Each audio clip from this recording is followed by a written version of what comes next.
This character is supposed to be the most popular guy in school, and his name is Seth Rector. Hi, today I am in bed because can I be bothered getting up? No. Welcome. This is my, I'll show you.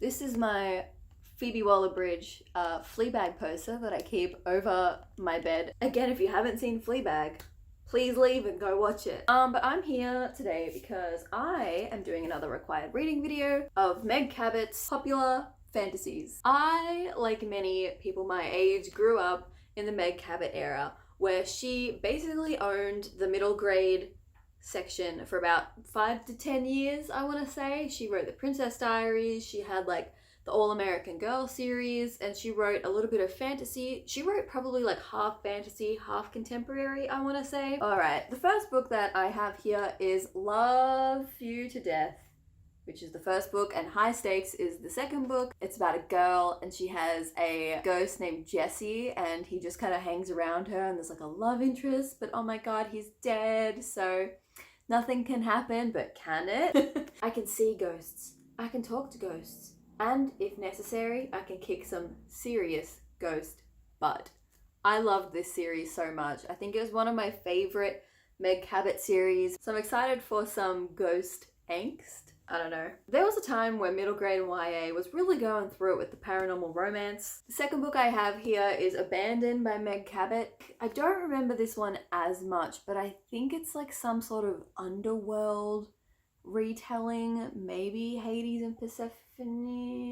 I actually don't know, but I know it's like some sort of mythology type thing, and that there's like a guy who takes this girl from the underworld. And lastly, this was my favorite Meg Cabot book from when I was little, and that was Jinx. This is about a girl who realizes that she is a witch. You can see how worn this is because this is the color that it's supposed to be, and this is how faded it's been from being spined out on my bookshelves. I think this takes place in New York City, and I just remember loving it so much, and I'm really excited to read it again. But yeah, I think I'm gonna start with the Mediator series.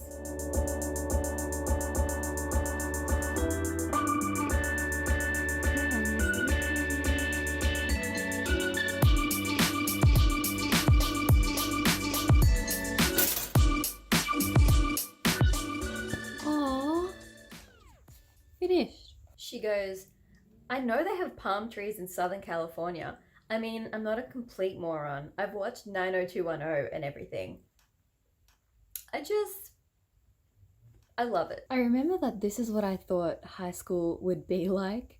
I think I read this when I was maybe like 10 or 11, and I was like, ooh, can't wait for high school when all of this drama goes down and people are like dying and then I can see ghosts. Like, I just thought that the drama Meg Cabot brought to her books was exactly what high school was going to be like. I forgot that the main character of this book is supposed to be like a badass. Like, she wears leather jackets, she breaks into places to like fight these ghosts. She has been not arrested, but caught up with the police a couple of times. On her first day of school, she punches a ghost in the face in front of a priest.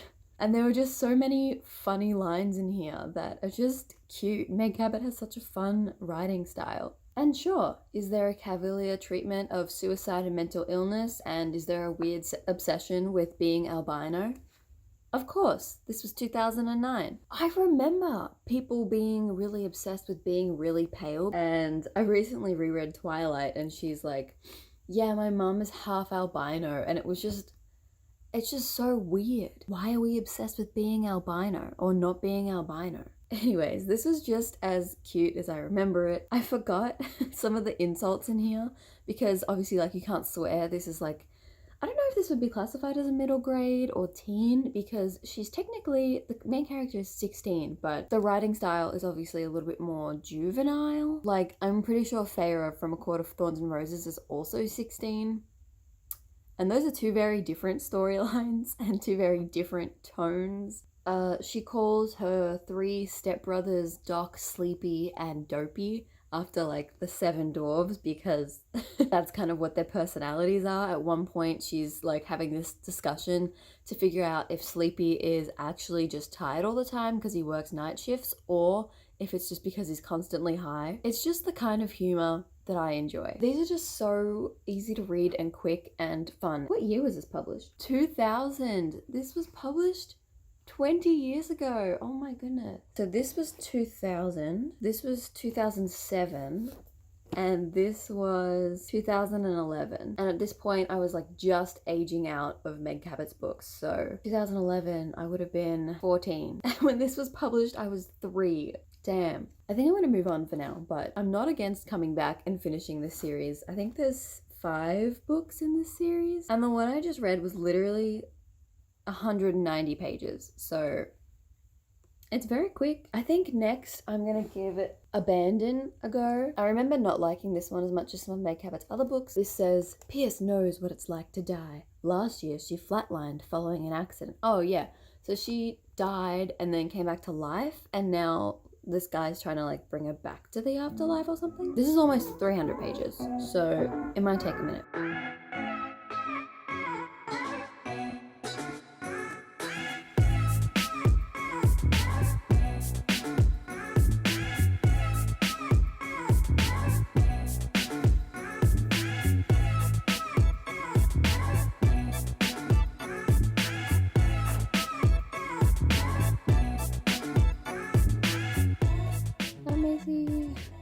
She's annoyed. Go back. Go back. Go back to sleep. Okay. So turns out this is a Hades and Persephone retelling, which has me a little scared because I don't want Meg Cabot to do that thing where she romanticizes the bad boy even though he's doing really bad things like kidnapping our main character. Meg Cabot has this really conversational writing style where, like, if you've read The Princess Diaries, you know what I'm talking about, which I think is kind of what makes her work so readable. Her main characters always have like a sort of funny, snarky narration, and they're talking to you as the audience. And especially for younger readers, I think that's something that is really easy to engage with, and that's throughout all of her books. All of her books are like that. Yeah, I'm really hoping this one is a little bit less girls judging girls and girls doing anything to get with the guy. I think this is the most recent Meg Cabot book that I've read, so hopefully we have progressed a little bit since 2000. I still can't get over the fact that the Mediator series came out 20 years ago. Like, what kind of dramatic emo shit is this? This is on every chapter. Macy, that's where I'm going to sit. Hello. I found my mic. Excuse me, dog. Thank you. Okay, this was a book. There are a couple of things in here that were so unbelievably cheesy.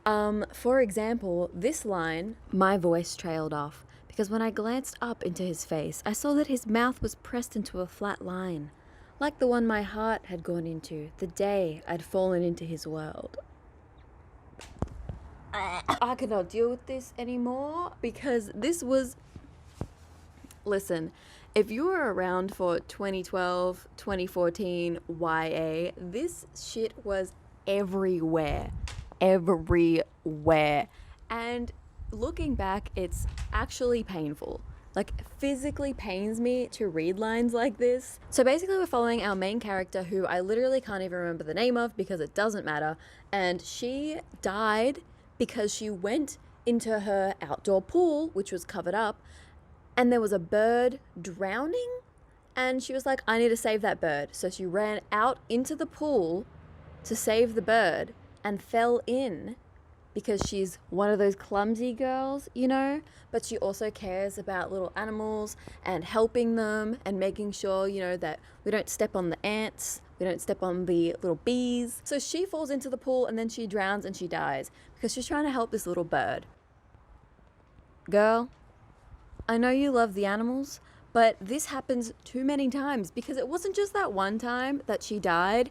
It's all throughout the book. She's like, oh my goodness, this little animal needs help. And then she like trips and falls down the stairs or something. At one point, the love interest puts, I think it's like a lizard or a gecko or something, outside during the rain. And she like goes and puts it under shade so it doesn't get rained on. And that's how he gets her to come downstairs and talk to him. Because of course she's going to be looking out her window and see a lizard and think immediately, oh no, it's raining, I need to go save that lizard. So to explain the plot a bit more, this girl basically dies and then goes to the underworld where this Prince of Death, I guess, kind of saves her, brings her back, and then he just kind of stalks her. There was some hardcore Edward Cullen vibes going on, like the stalking is romantic trope, which is really not great. And he gets really hot and cold like Edward Cullen does, sort of gaslighting her, getting really angry at her, and she's like, oh, I don't like him, but it's so romantic. It just didn't work. He constantly undermines her. And I want to point out one character's name. I'll find it. This character is supposed to be the most popular guy in school, and his name is Seth Rector. When you're making a documentary, when you're writing an article based on real life, people have those unfortunate sort of names. But this is a work of fiction, which makes using the name Seth Rector a choice. Apart from that, this first half of this book was just really slow to get through. Our main character spends most of the first half just wandering around the island and trying to make new friends, explore the world. These friends aren't really relevant to the actual plot because this is a series, so she's setting it all up. The actual plot itself kind of takes place almost as this very dramatic plot about somebody vandalizing the graveyard, and that somebody, of course, is this underworld prince, and our main character has nothing to do with it, but she's trying to make sure that she doesn't get in trouble for it. This Prince of Death gave her a necklace which basically turns different colors when these things called the Furies are nearby. The Furies are these creatures from Greek mythology which kind of enforce the rules of death, so she's trying to run away from them because they're angry that she got to leave the underworld. Oh yeah, the demon prince's name is John, which I can't think of a more boring name for your antagonist slash love interest to have. Like, he's supposed to be a demon and his name is John. Oh, and these Dante quotes are really not working for me. They're so dramatic for no reason at all, which is kind of Meg Cabot style, and like, I'm not shaming that because I love that sometimes, but like this one definitely wasn't working that much. I felt like the usual Meg Cabot snarky characters had been toned down significantly in this book, and that's kind of what I was really missing. I don't think I enjoyed this at the time, and I didn't really enjoy it that much this time around. So I'm gonna start Jinx, and hopefully it's as good as I remember it.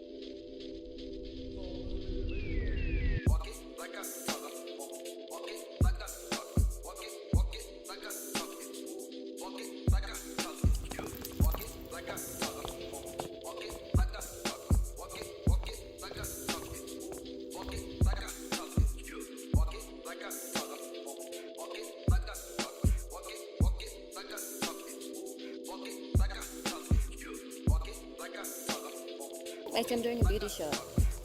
Okay. You're right, that's dumb. Let's go. I think this is really cute. Sure, it's still cheesy. Sure, it's still kind of juvenile, but I don't care. This is what this book is. Like, this is just Meg Cabot's writing, and I loved it. Honestly, this entire video is just a nostalgia experience for me. So like I said, this book is about witches. We are following our main character, Jean. Her nickname is Jinx because she has bad luck wherever she goes. So she is red-headed country bumpkin Jean Honeychurch, and she is going to escape some trouble from her country farm life and move in with her cousin Tori in New York City. As they've grown up, Tori has become really into the idea that she is a witch and that she is all powerful. She has a coven of other teenage girls who are kind of just following her. Tori wears all black. She like threatens to put curses on people, wears dark eyeliner, that sort of a thing. And she kind of resents that Jean with her country bumpkin lifestyle is like ruining her vibe in New York City. And Tori is also annoyed because the guy that she has a crush on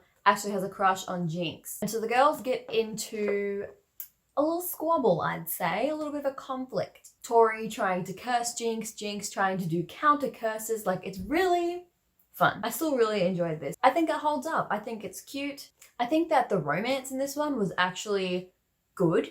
Like, instead of the insta love from Abandoned and the other books that we've seen Meg Cabot write. It's actually, like, dare I say it, they have chemistry. They have the same interests. They actually are shown having conversations and hanging out as friends rather than just thinking that they're hot and then just they're in a relationship now. I'm not gonna lie, I was kind of annoyed by like the middle of this with how much she talks about how bad her luck is. She's like, well, that's just my luck. After every single chapter, she's like, that's just my luck. Anytime something bad happens. That got on my nerves. I also kind of wish that the ending had been a bit different for Tori. So there were a few things that I would change, but overall, I still think this is really cute and I still stand by it. And unlike the other two books I've talked about in this video, this is a standalone, and I think that actually really helped because some of the other Meg Cabot series I've read, the first book is just straight exposition, boring, nothing really happens except for like one inciting incident that sets up the story for the entire series. Whereas this one, everything happened. It was all self-contained, which I really enjoyed. Okay, let's talk about all the other books and wrap this baby up. So Jinx.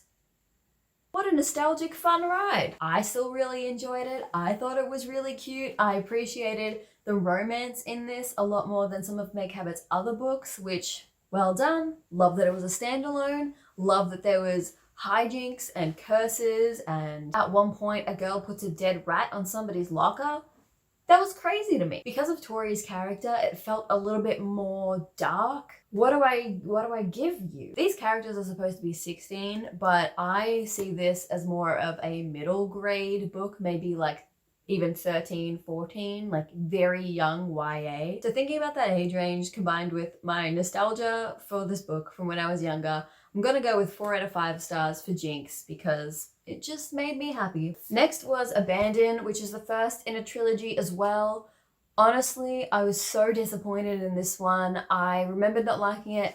Nothing really went anywhere, again because it's the first book in a trilogy and it was mostly set up. I liked the setting of this, but that was probably the strongest part. The rest of it was very forgettable to me. This was sitting at a solid 2 stars until I came across a character whose name was Seth Rector.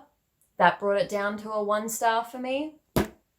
Sorry, Seth. And then of course, a classic, Love Me to Death, which is the first book in the Mediator series. It had a different name. This is kind of hard because I remember loving this and I still love the tone and some of the jokes that Meg Cabot makes, and the main character is really funny, naming each of her stepbrothers after one of the 7 dwarves, making references to like MTV and classic 90s things, early 2000s things. I really enjoyed that, but the thing that really left a sour taste in my mouth with this book was that the main antagonist was a teenage girl who died by suicide because her boyfriend broke up with her.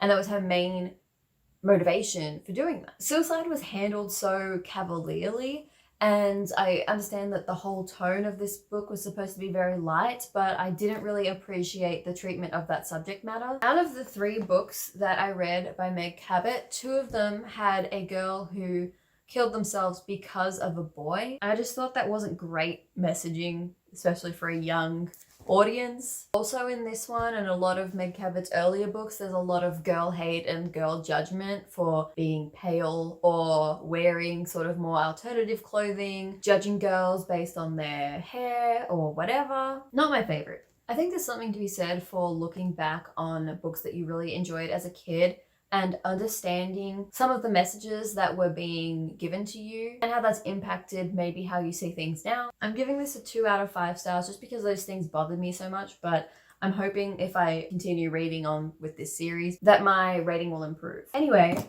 this was a fun, nostalgic blast from the past. Hope you enjoyed it, and let me know if you read any Meg Cabot books when you were younger and what your favorite one was. Cool, that's all I have, and that's everything, so bye!